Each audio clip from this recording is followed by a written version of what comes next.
여러분, 우리가 참으로 어두운 시대에 살고 있습니다.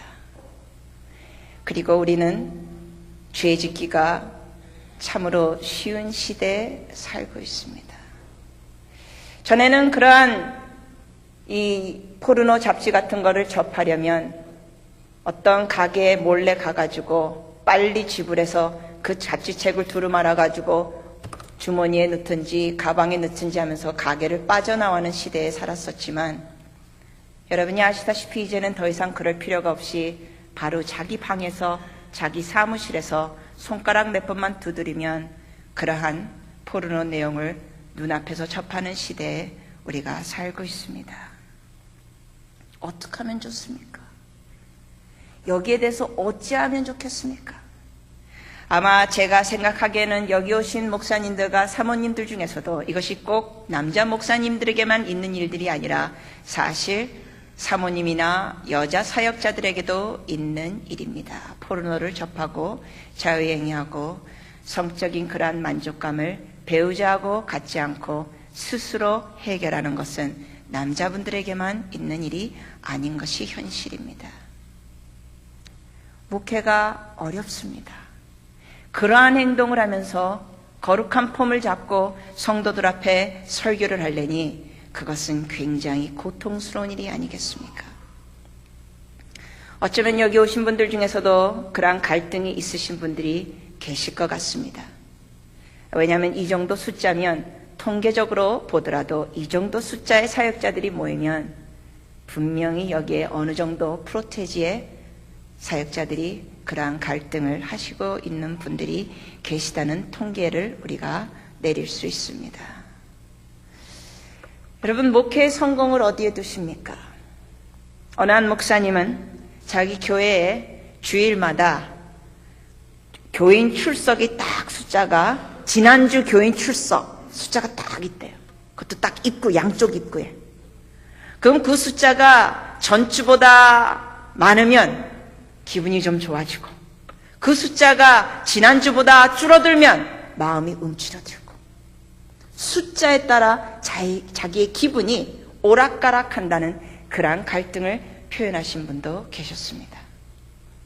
헌금 액수를 보면서 헌금 액수가 많으면 기분이 좋고, 헌금 액수가 좀 줄어든 듯하면 마음이 우울해지는. 여러분은 어떤 것이 목회 성공이라고 생각하시고 계십니까? 교인 숫자? 헌금 액수? 몇 년 전에 목사님 수련회, 목회자들 수련회에 참석한 적이 있습니다. 쉬는 시간대 대여섯 목사님들이 서가지고 쉬는 시간대 이런저런 얘기를 나누시는데 제가 거기에 있었습니다. 무슨 얘기를 나누는가 같이 동참했는데, 어떤 대화가 주고받느냐, 어느 한 연세 드신 목사님이 조금 더 젊은 목사님한테 이럽니다. 아무개 목사, 요즘 무슨 차 운전해? 무슨 차입니다. 그랬더니 이 선배 목사님이 그런 차 갖고 목사 채면 되겠어? 성도들한테 차 바꿔달라 그래. 나 요즘 이러이런 차 끌고 다니는데 진짜 신방 다닐 때 편하더라고. 그러면서 차 얘기, 당회실 평수 얘기, 월급 얘기, 성도 숫자 얘기. 마음이 참 씁쓸했습니다. 목사님들이 모여서 수련회 오셔가지고 고작 쉬는 시간대 강의를 실컷 듣고, 쉬는 시간대 강의 듣고 받은 은혜를 얘기하는 것이 아니라 그런 얘기를 할 때 마음이 좀 착잡했습니다. 여러분은 어떻게 하는 것이 목회의 성공이라고 생각하십니까? 혹시 여러분들 중에 그런 분 여기 계실 수 있을 거예요. 아무개 동창은 목회한 지 나하고 비슷한데 거기는 성도 숫자가 벌써 몇 명이 됐고, 나는 뼈 빠지게 했는데 우리 교회 성도 숫자는 이것밖에 안 되고. 한 번 어느 목사님이 저한테 오셔가지고 이런 고백을 하셨습니다. 선교사님, 문 닫아야 될 것 같아요. 무슨 구멍가게 열었다가 닫는 식으로 얘기하시더라고요. 도저히 힘들어서 문 닫아야겠습니다. 힘듭니다. 개척한 지 10년이 넘었는데 아직 성도 숫자는 20-30명밖에 안 되니 진짜 너무 힘듭니다. 여러분이 숫자에다가 성공적인 목회의 정의를 보신다면 숫자를 보시면은 힘이 드실 겁니다. 숫자가 늘어나지 않으면. 만약에 숫자로 우리가 목회의 성공을 정의를 내릴 수 있다면 예수님은 성공하신 분이 아니십니다. 왜냐하면 그는 제자들 12명 중에 그나마 12명도 다 성공시키지 못하셨거든요. 한 명은 자살했거든요. 배신했거든요. 안타까운 현실은 뭐냐?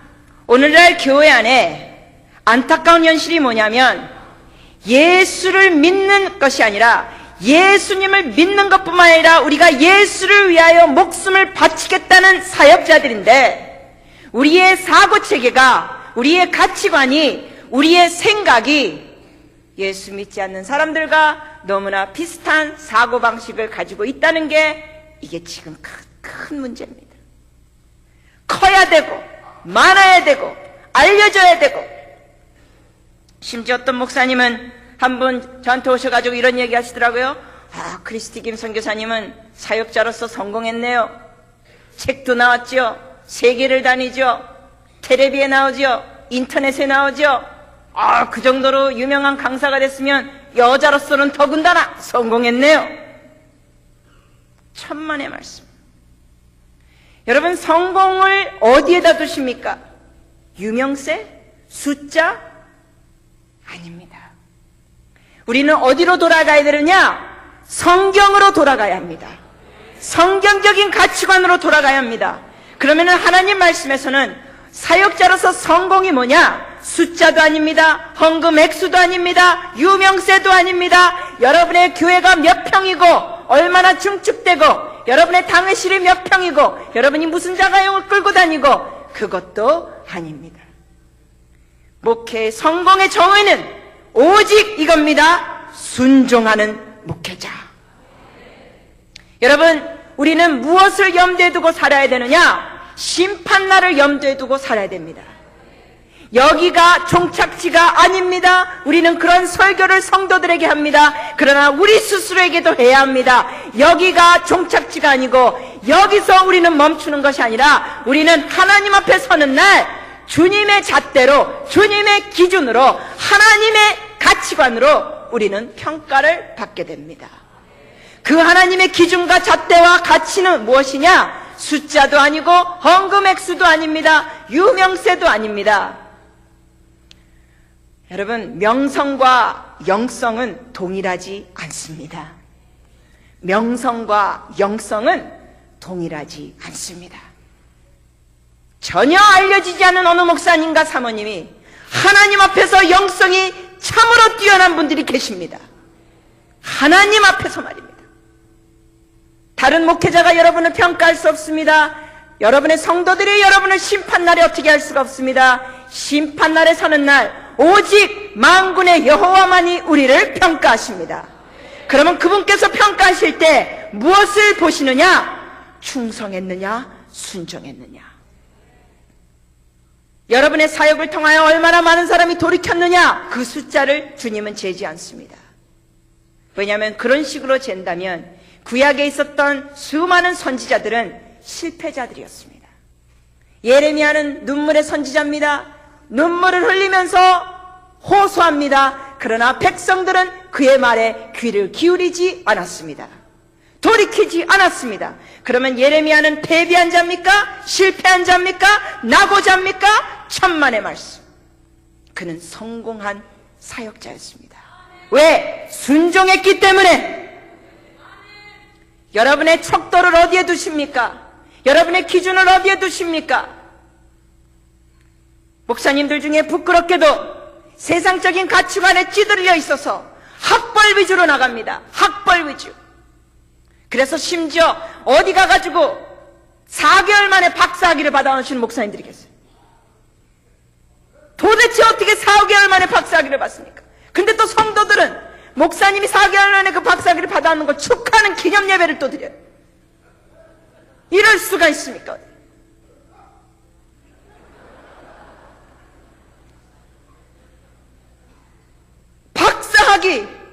박사학위를 사역 생각하시는 분 계시다면 내려놓으셔야 합니다. 주님께서는 말씀하셨습니다. 힘으로도 아니요 능으로도 아니요 오직 여호와의 신으로 하시겠다고 말씀하셨습니다. 어찌하여 4개월 만에 박사학위를 받고 어디 가서 돈을 주고 성도들의 그 피땀 흘린 헌금을 가지고 어디 가서 돈을 내가지고 가짜 학위를 받아오는 사역자들. 여러분, 심판날에 주님께서 평가하십니다. 어느 한 목사님이 자기 학벌 때문에 위축되신 분이 계셨어요. 자기는 명문대도 못 나왔고 자기는 정말 무식한 자인데 어떻게 신학은 겨우겨우 해가지고 지금 목회자가 됐는데 부끄럽기 여지 없다는 거예요. 그리고 성도들 중에 뭐 의사도 있고 변호사도 있고 그러면 그 성도들 앞에는 기가 죽는다는 거예요. 오매기 죽어요. 완전 오매기 죽어. 그런 분께 저는 어떤 말씀을 드리는지 아십니까? 여러분들 중에도 혹시 그런 분 계십니까? 내가 명문대도 못 나왔는데 나는 그저 겨우겨우 그냥 턱걸이로 졸업해가지고 겨우 안수받고 내가 목회를 하는데, 그러면서 여러분의 학벌에 기준을 두시면서 위축되시는 분 여기 계십니까? 그는 하나님의 가치관이 아닙니다. 그는 하나님의 기준이 아닙니다. 심판날 주님께서는 너 무슨 대학 나왔어? 이거 물어보지 않으십니다. 너 무슨 자가용 끌고 다녔어? 물어보지 않으십니다. 너네 교회가 몇 평이었어? 물어보지 않으십니다. 학벌에 위축된 분들에게 저는 드리는 말씀이 여러분이 잘 아시는 말씀이겠습니다마는 고린도전서 말씀입니다. 같이 한번 고린도전서 1장입니다. 26절에서 29절 같이 한번 보시겠습니까?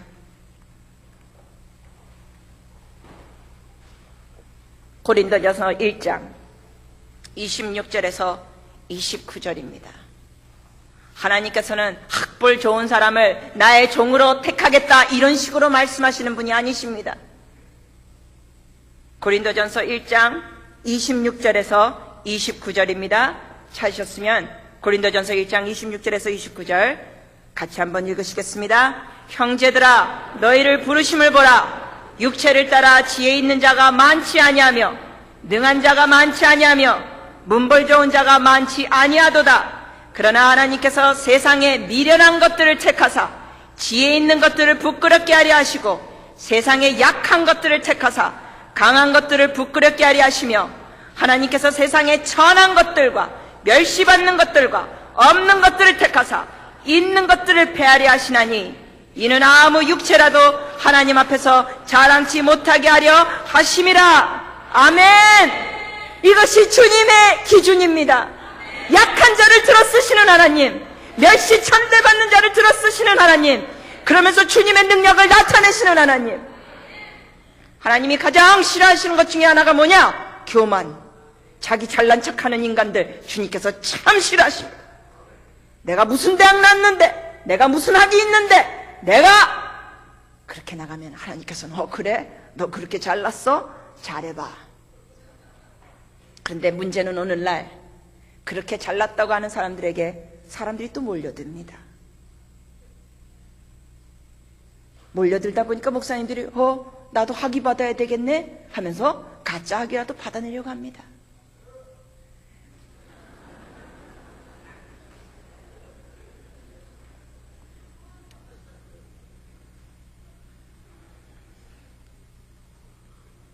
왜 가짜 학위라도 그럴 때 받아내려고 합니까? 숫자, 성도 숫자에 자기 목회 성공을 정의 내리니까. 숫자. 심지어 어떤 목사님은 뭐라 그러냐면, 제가 사실 이런 목사님들 중에 어떤 분은 이름 석자를 대면 여러분이 모르실 분이 아닙니다. 근데 이름 석자는 되지 않겠습니다. 워낙 큰 교회고 워낙 알려주신 분인데도 불구하고 이런 분들이 어떤 식으로 나가느냐? 다른 교회 가서는 부흥회나 세미나 듣지 말아요. 여러분은 내 양떼니까 내가 주는 꼴만 먹어요. 그러면서 성도들 인하여 다른 교회 무슨 집회나 세미나 절대 참석 못하게 하는 거예요. 그 교회 권사님들과 장로님들이 만나서 얘기 듣다 보면 뭐라고 하는지 아세요? 성사님, 우리 이 집회에서 만난 거 비밀입니다. 우리 목사님 귀에 들어가면 곤란합니다. 근데 이런 분이 한국에서 굉장히 유명하신 분. 지금도 살아계세요. 지금도 알려주신 분. 여러분, 유명세가 성공의 목회라고요. 목회의 성공이라고요. 좀 전에 말씀드렸어요. 명성과 영성은 동일하지 않습니다. 미국에서 유명하신 목사님 중에 한 분이 누구시냐고요? 조엘 오스틴이라는 목사님입니다. 조엘 오스틴이라는 목회자의 이름은 한국 분들에게 많이 알려진 이름입니다. 그분이 쓰신 책에 2권이 있는데 둘 다 엄청난 히트를 치며 베스트셀러가 됐습니다. 첫 번째 책은 긍정의 힘이고 두 번째 나온 책은 잘되는 나입니다. 잘되는 나, 긍정의 힘. 조엘 오스틴 목사님. 이분은 미국 레이크우드의 미국에서 최대 규모의 목회자입니다.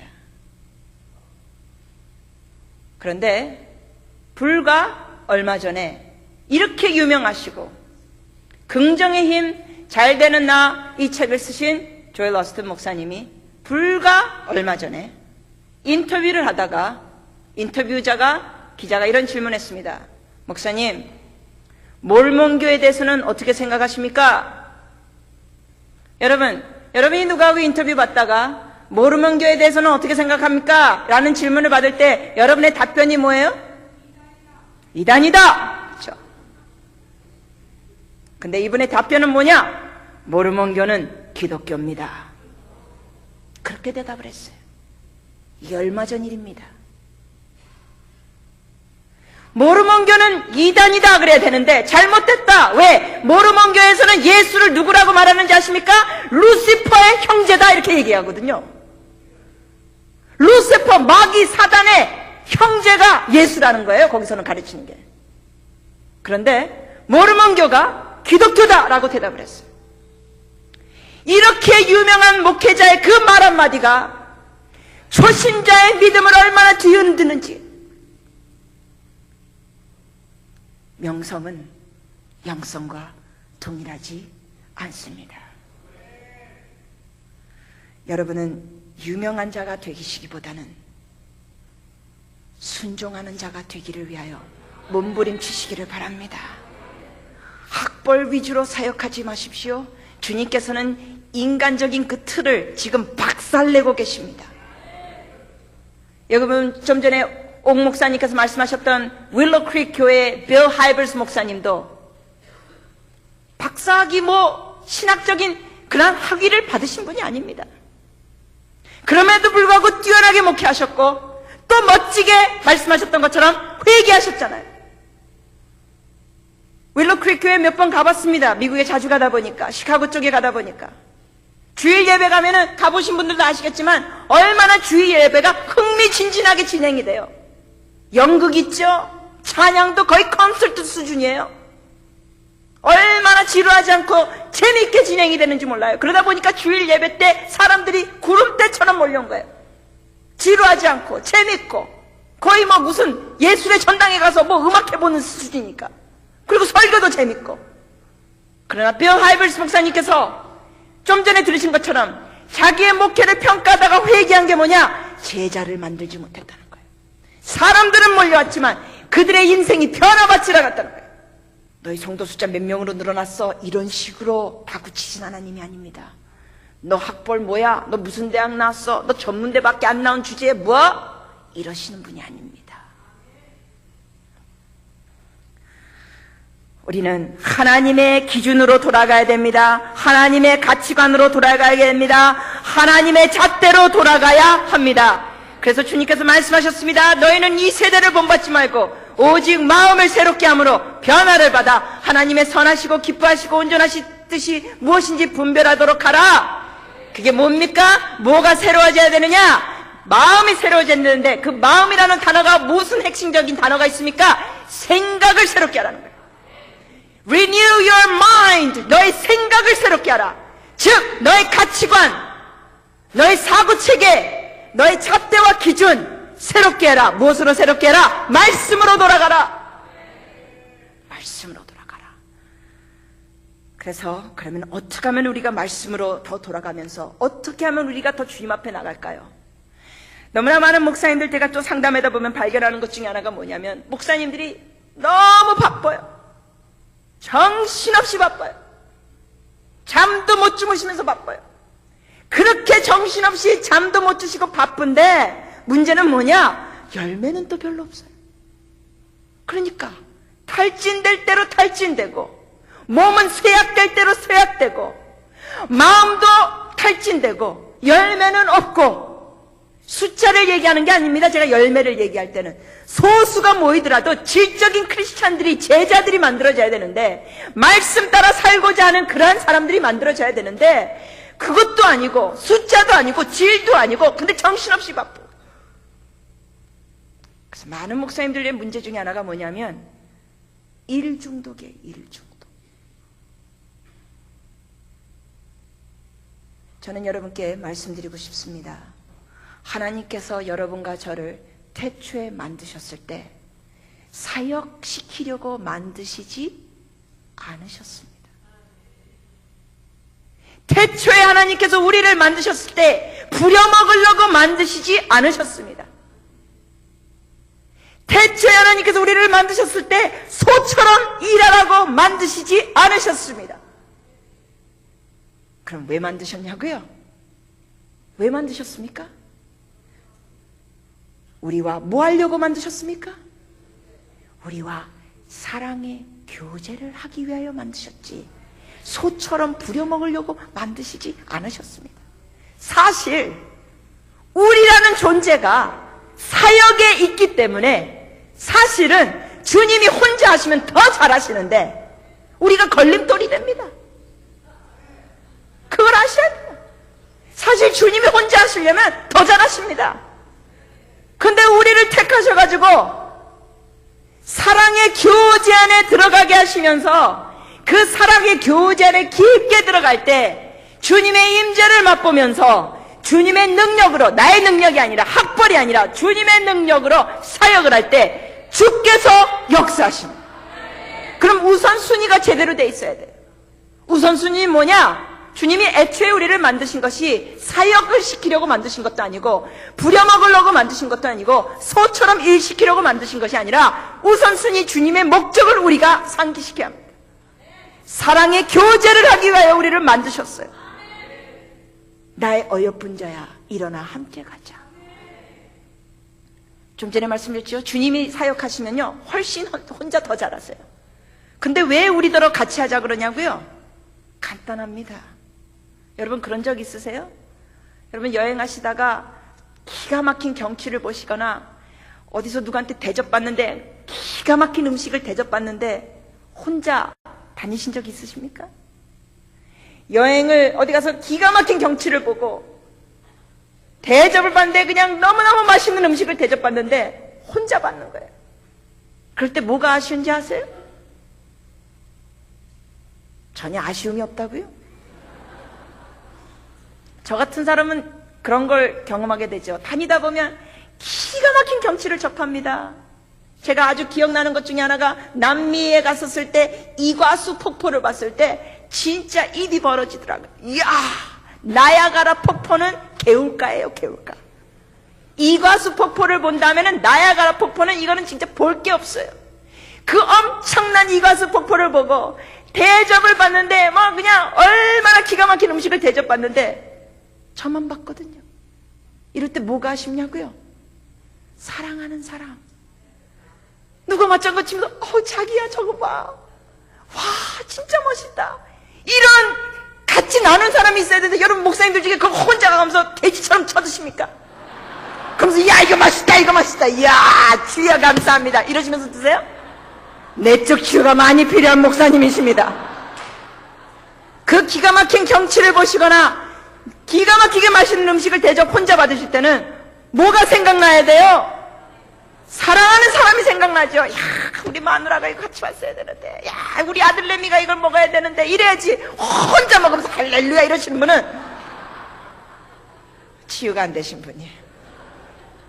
주님께서 혼자 사역하시면 더 잘하시는데 왜 우리를 부르셨냐고요?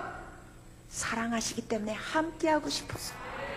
사랑하는 자와는요, 좋은 걸 같이 하고 싶거든요. 멋진 경치를 보더라도 혼자 보는 것보다 사랑하는 사람과 같이 보면서 야 저거 봐 이럴 때 그 즐거움이 더 커지거든요. 주님께서 가장 중요한 영혼을 구하는 사역을 왜 혼자 안 하시느냐? 우리와 함께 하시려고. 왜 그러시냐? 우리를 사랑하시기 때문에. 우리가 걸림돌이 더 많이 돼요. 여러분 중에 자녀들 키우시다가 그런 분 계세요? 아이 딸아이가 엄마 설거지 도와줄게. 아이 얘가 설거지 도와준다 그러면서 물은 더 튕기고 그릇도 깨고 이럴 때 어리석은 부모님은 뭐라 그러니까 야야야 저리가 네가 뭐 도와주겠네. 귀찮아 저리가. 이건 어리석은 부모예요. 지혜로운 부모는 뭐라 그럽니까? 아이고 잘 씻네. 아이고 그러면서 함께 하는 거예요. 함께. 그러면서 추억거리를 만드는 거예요.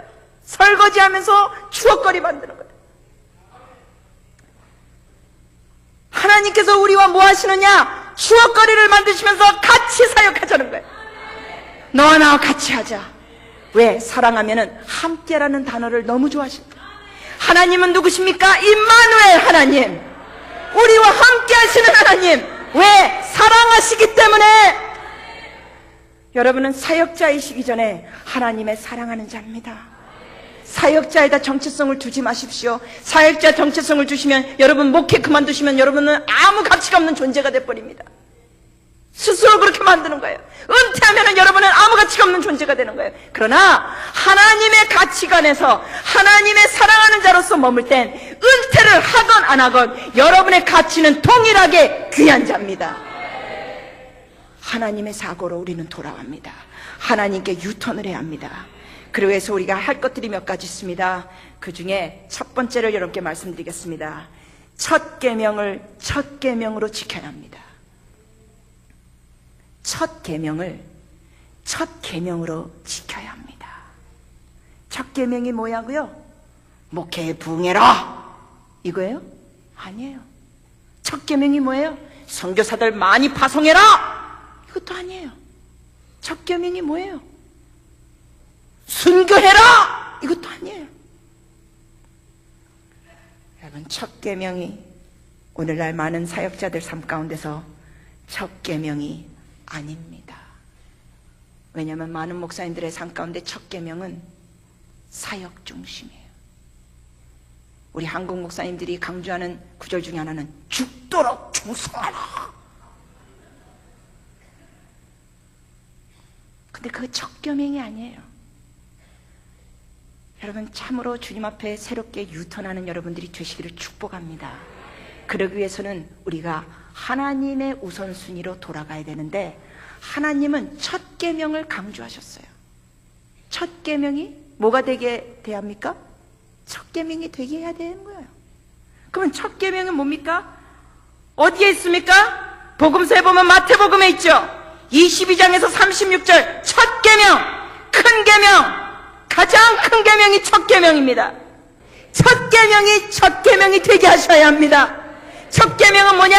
하나님을 마음과 목숨과 뜻을 다하여 뭐하라? 사랑하라. 그런데 많은 목사님들이 무엇으로 혼돈하느냐? 바로 이 계명을 가지고 목숨을 다 바쳐 사역하는 것이 하나님을 사랑하는 것이라고 생각하십니다. 여러분 여기 결혼하신 분들 중에 사모님 같은 경우 예를 들면 남편이 사역하느라고 돈도 벌고 그래서 전혀 얼굴 볼 사이가 없어요. 그러면서 아내가 목사님한테 물어볼 때 여보 당신 나 사랑해? 이래 물어보면 또 뭐라 그래? 당연하지. 내가 뼈 빠지게 일해서 지금 먹여 살리잖아. 그런데 많은 사모님들뿐만 아니라 평신도들도 그렇고요, 사랑을 못 느끼는 아내들이 너무 많아요. 너무 많아요. 왜 그러느냐? 물론 사랑해서 일하고 밥 먹여주고 입혀주고 하죠. 자녀들도 마찬가지예요. 청소년 사역을 하면서 많은 청소년들을 저는 또 접하면서 고백을 듣습니다. 청소년 중에 무슨 얘기하는지 알아요? 특히 부유층 자녀들 중에 엄마 아빠가 자기를 사랑하지 않는데요. 근데 얘네들 중에서는 메이커 옷을 입고 심지어 불과 아직 10대밖에 안 됐는데도 비싼 자가용을 끌고 다니는 거예요. 부모님이 사줬다는 거예요. 그런데 아이들이 뭐라고 얘기하냐? 엄마 아빠가 자기를 사랑하지 않는다는 거예요. 그 이런 얘기를 들으면 부모님들은 미치고 환장하겠대요. 야, 뼈 빠지게 돈 벌어서 차 쏘아주고 옷 사주고 공부시켜주고, 근데 뭐 사랑하지 않아? 여러분, 물론 그런 것에 사랑이 들어가긴 합니다. 근데 진짜 우리가 원하는 게 뭐냐? 많은 아내들이 원하는 게 뭐고 많은 자녀들이 원하는 게 뭔지 아십니까? 뭘 해주는 것보다 뭘 원하느냐? 함께 있어주는 걸 원하는 거예요. 함께 있어주는 거. 그러면 여러분 중에서는 진짜 뼈 빠지게 사역을 하시는 분들이 계실 거예요. 그러면서 내가 하나님을 목숨을 다하여 사랑합니다 하시는 분들이 여기 계실 거예요. 그런데 주님께서는 내가 원하는 건 너의 사역이 아니라 내가 원하는 건 너다. 그렇게 말씀하시거든요. 내가 원하는 건 너의 사역이 아니라 너의 목회 규모가 아니라 내가 원하는 건 바로 너다. 너다. 내가 너를 원한다. 나는 너 자체를 사랑한다. 이렇게 말씀하시는 거거든요. 근데 수많은 목사님들이 이걸 못 듣고 계세요. 이걸 망각하고 계세요. 정신없이 일하고 계세요. 어떤 식으로 일하냐? 정신없이 일하는 게 어떤 모습으로 일하냐면요, 미국에서는 이런 표현이 있습니다. 모가지가 날아간 닭처럼 정신없이 뛰어다니고 일하는 거예요. 모가지가 날아간 닭 뛰는 거 보신 분 여기 계시는지 모르겠습니다만 전 봤어요. 와, 모가지가 날아간 닭을 봤는데요, 어느 청년이, 제가 그때 10대였습니다. 어느 청년이 이 수탉을 벼슬로 딱 잡더니 이걸 보래요. 자기 잠깐 보라고 해서 봤더니 이 큰 그 칼을 가지고 그 자리에 탁 닭목을 자르는 거예요. 근데 닭이 딱 떨어지면서 막 다니는 거예요. 막 다니니까 막 벽에도 부딪히고 나무에도 부딪히고 난리가 났어요. 금방 이 신경이 죽지 않으니까. 잊지 못할 장면입니다. 10대에 봤거든요. 근데 미국 사람들은 그런 표현해요. 정신없이 바쁘게 살 때는 내가 모가지가 날아간 닭처럼 살았습니다. 근데 목사님들 중에 그렇게 해서 사역하시는 분들이 계세요. 모가지가 날아간 닭처럼 정신없이 신방 다니고 정신없이 다녀, 정신없이. 근데 문제가 뭐냐? 탈진되고 열매 넣고. 여러분, 주님께서 원하시는 거는 첫째 계명을 첫째 계명으로 지키시라는 건데, 그것은 하나님이 여러분의 사역을 목숨을 다하여 하라는 그것이기 전에는 무슨 의미가 있냐면, 주님께서 말씀하십니다. 나는 너를 원한다. 내 앞에 머물러라. 너무나 많은 목사님들 중에 마르다 같은 목사님이 계세요. 근데 주님이 칭찬하신 것은 마르다가 아니었습니다. 주님께서는 누굴 칭찬하셨습니까? 마리아를 칭찬하셨습니다. 왜? 경청하고 함께 있었기 때문에. 근데 마르다는 뭐예요? 자꾸 위하여을 하려고 그래요. 위하여. 제가 다니다 보면 민박할 때가 있습니다. 어느 한 권사님 댁에 머물렀는데 이 권사님이 요리 솜씨가 진짜 탁월했습니다. 맛있는 걸 해주시는데 저를 딱 식탁에 앉혀놓고는 막 이 음식을 갖다 놔서 제가 그랬어요. 같이 드시죠. 권사님하고 장로님하고 우리 같이 드시죠. 그랬더니 이 권사님이 뭐냐면, 아니에요. 저는 그저 드리는 것만으로 기쁨입니다. 그러면서 한 번도 맞지 않고 식사를 못했어요. 그 집에 한 3일 동안 머물렀는데 이분은 계속 음식 갖다만 놓는 거예요. 뜨거울 때 드셔야 됩니다. 하나하나씩 갖다 놓는 거예요. 제가 참 아쉬웠어요. 뭐가 아쉬웠느냐? 저는 그분과 좀 대화도 하고 싶고 얘기를 하고 싶은데 얘기할 짬은 하나도 없고, 이건 뭐 돼지를 갖다 놓고 저는 계속 처먹입니다. 여러분, 진짜 중요한 건 뭔지 아십니까? 사역보다 중요한 게 뭔지 아십니까? 관계입니다. 관계. 하나님은 무슨 하나님이시냐? 사역의 하나님이 아니라 사역의 하나님이시기 전에 무슨 하나님이시냐? 관계의 하나님. 하나님이 원하시는 건 바로 여러분입니다. 주님께서 말씀하십니다. 나는 너를 원한다. 주님의 음성 들으시기를 바라요. 나는 너를 원한다. 너가 나를 위하여 정신없이 분주하게 일하는 것보다 나는 너 자체를 원하고 나는 너 자체를 사랑한다. 그것이 주님의 말씀입니다. 그러기 위해서는 여러분 뭐 하셔야 되냐고요? 첫 계명으로 하기 위해서는 뭐 하셔야 되냐고요? 몇 가지를 드리고 싶습니다. 첫째로요, 시간을 주님 앞에 드리셔야 합니다. 근데 많은 목사님들이 시간을 주님 앞에 드리는데 뭐 하냐고요? 설교 준비하는 시간이에요. 설교 준비하는 시간으로 성경을 보는 것으로 때우시는데, 설교 준비하면서 주님 앞에 시간 보내는 걸 얘기 드리는 게 아닙니다. 그거는 여러분 사역을 위하여 하는 거거든요. 주님이 진짜 원하는 건 뭐냐? 그냥 연인처럼 주님과 같이 시간을 보내는 거예요. 다르게 표현하자면 주님과 독대하는 거예요. 독대. 왕 중에 왕이신 주님과 독대하는 여러분들이 되시기를 축복합니다. 주님과 독대하는 거예요. 그럼 독대할 때 어떻게 하냐고요? 여러분은 나름대로 스타일이 다를 거예요. 저 같은 거는 주님과 함께 독대할 때 다양한 표현이 있어요. 저는 가만히 앉아서 기도하면은 저는 성향이 뭐냐면 저는 졸아요. 자신을 아는 게 참 중요합니다. 근데 어떤 분은 가만히 앉아서 기도하는 걸 영성의 아주 고수라고 생각하셔서 자꾸만 자기 자신을 그런 식으로 몰아가는 분이 계신데, 그러지 마세요. 자기 자신을 알아야 돼요. 저 같은 경우는 가만히 앉아서 기도하면 자꾸 조는 사람이에요. 그럼 저는 뭐 하면서 기도하냐고요? 서서 기도해요. 서서 기도해요. 그 서서 또 뭐 하면서 기도하냐고요? 걸으면서 기도해요. 오야, 주님 있잖아요. 맞아요. 걸으면서 기도해요. 그럼 저는 또 어떤 식으로 기도하냐면, 저는 또 이렇게 춤추면서 기도하는 거 좋아해요. 오예. 예수님 믿기 전에 약간 탈선했을 때 좀 디스코텍에 다녔거든요. 그 디스코텍에 다녔던 그 끼가 있어서 주님 앞에 예배 드리면서 나가는 거예요.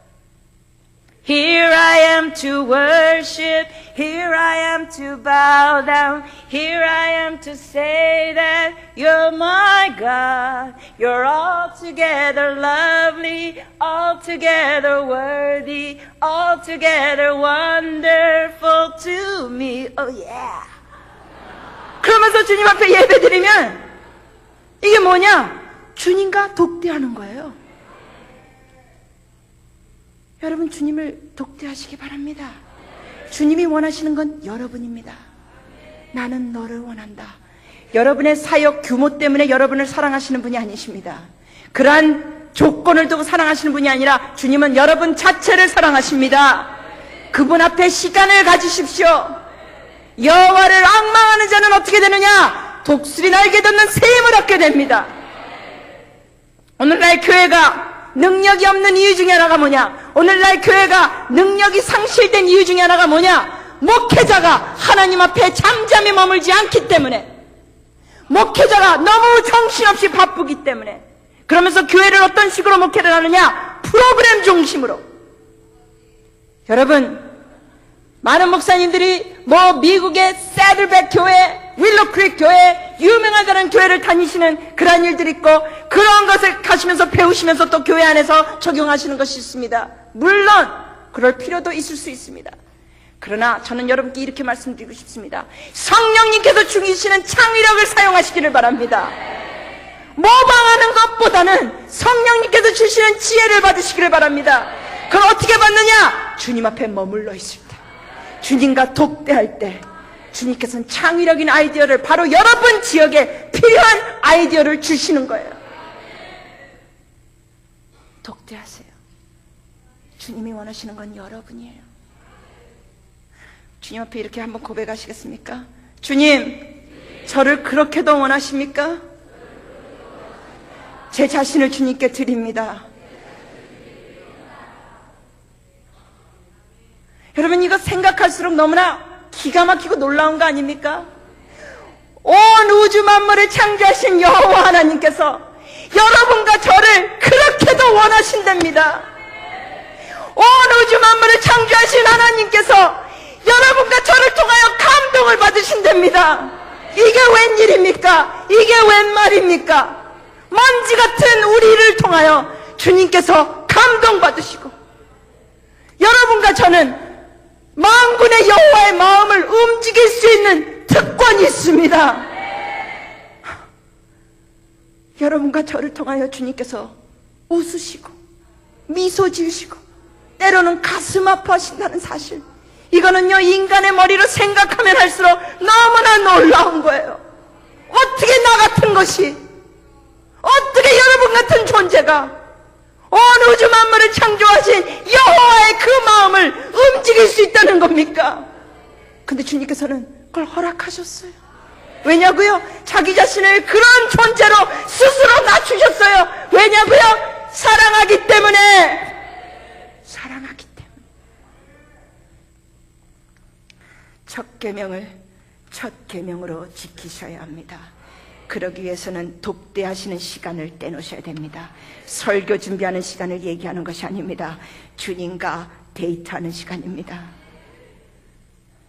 말씀을 보시는 시간입니다. 설교 준비하기 위하여 말씀 보는 게 아니라 그냥 말씀이신 하나님을 사랑하기 때문에 말씀을 보시는 겁니다. 기도하시는 겁니다. 강구하는 기도가 아니라 무슨 기도냐고요? 주님을 더 알게 하여 주시옵소서. 교회 부흥시켜 주시옵소서. 우리 아이 대학 입시 합격되게 하시옵소서. 이런 얘기가 아니에요. 저는 한국 교회를 다니면서 가슴 아픈 것 중에 하나가 뭐냐? 대한민국 교회 대학 입시를 위해서는 특세 40일씩 하지만 자녀 신앙을 위하여는 특세 40이라는 그런 기도를 하는 교회를 아직 못 봤어요. 이게 너무나 잘못됐습니다. 자녀들이 대학 입시하기 위해서는 새벽 특별기도 40일씩 하면서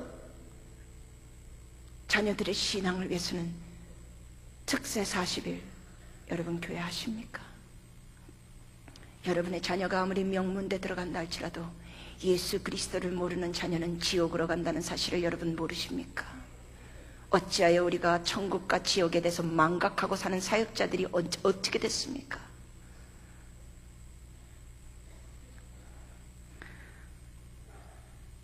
저는 한동안 2주 금식했습니다.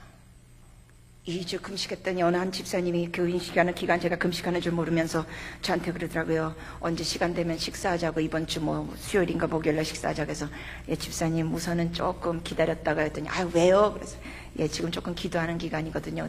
선교사님 무슨 또 금식 기도예요? 무슨 제목이에요? 저도 알려주세요. 저도 같이 기도할게요. 그래서 집사님 그냥 주님 더 알기 위한 금식 기도입니다. 그랬더니 성교사님 창피해요. 제가 저는 금식 기도할 때마다 그저 가정을 위해서 금식 기도하고 사업 위해서 기도하고 애들 위해서 기도하지 주님을 더 알기 위한 금식 기도는 아직 한 번도 안 했거든요. 창피해요. 저도 그렇게 기도하기 시작할래요.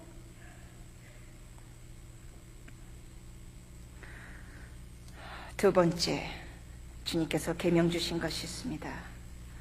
둘째는 그와 같으니 내 이웃을 내 몸과 같이 사랑하라 하셨으니 이 두 계명이 온 율법과 선지자의 강령이니라. 목회자 가정을 저는 많이 접했습니다. 자녀들 사이에 어떤 고백을 듣는지 아십니까? 목사님 아들입니다. 고등학생입니다. 저한테 울면서 몸을 떨면서 얘기합니다. 저희 아버지가 미워요. 우리 아버지는 가짜예요. 교회에서 폼 잡고 하는 거하고 우리 집에서 우리를 대하는 거하고 너무 달라요. 저는 우리 아버지가 믿는 하나님 믿지 않을 거예요. 눈을 부릅뜨면서 고등학생 목사님의 아들아이가 이런 고백을 합니다. 그런 고백 한 명한테만 들은 것이 아닙니다. 다른 아이들에게도 들었습니다. 어떤 아이는 이럽니다. 선교사님 우리 아빠는 배우예요. 너무나 연극을 잘해요. 교회 사는 모습하고 집에 사는 모습하고 완전히 배우예요. 아카데미상 줘야 돼요. 우리 아버지한테는. 어처구니 없는 말 아닙니까? 그럴 때 저는 아이들에게 그러죠. 네가 마음이 많이 상했구나. 아빠의 두 가지의 그 모습 보면서 네가 마음이 많이 상했구나. 그 아빠 불쌍히 여겨드려라. 그 아빠가 아직 하나님을 제대로 못 만나서 그러실 수도 있어. 아니면 본인 마음 안에 이게 해결되지 않은 것들이 있어가지고 교회 앞에서 있는 모습하고 너희들 앞에 있는 모습하고 다르시겠지. 아빠 불쌍히 여겨드려라. 그 아버지 안 됐네. 그 아버지 용서하자. 하나님 분명히 계셔. 너 예수님 안 믿겠다고? 니네 아빠가 믿는 예수님 너 안 믿겠다고? 근데 너 알지? 하나님 분명히 계시거든. 근데 네 마음이 너무 아파서 그렇지? 하나님 분명히 계셔. 이런 대화를 하면서 아이들이 울먹이고 놀라운 것은 그렇게 상처를 많이 받았다는 목회자의 자녀들이 울며 결국 그 부모를 용서합니다. 여러분, 아이들 상담하다 보면 뭐가 놀라운지 알아요? 용서를 참 잘해요. 어른들보다 용서를 너무너무 잘해요. 그래서 저는 그때 깨달았어요. 예수님께서 우리더러 아이들처럼 되라고 하는 말씀을 그때 깨달았어요. 아이들 상대하면서. 아이들은 얼마나 용서를 잘하는지 몰라요. 그러면 두 번째 계명은 뭐냐고요? 여러분의 가정, 그 가정에 사랑으로 충실하십시오.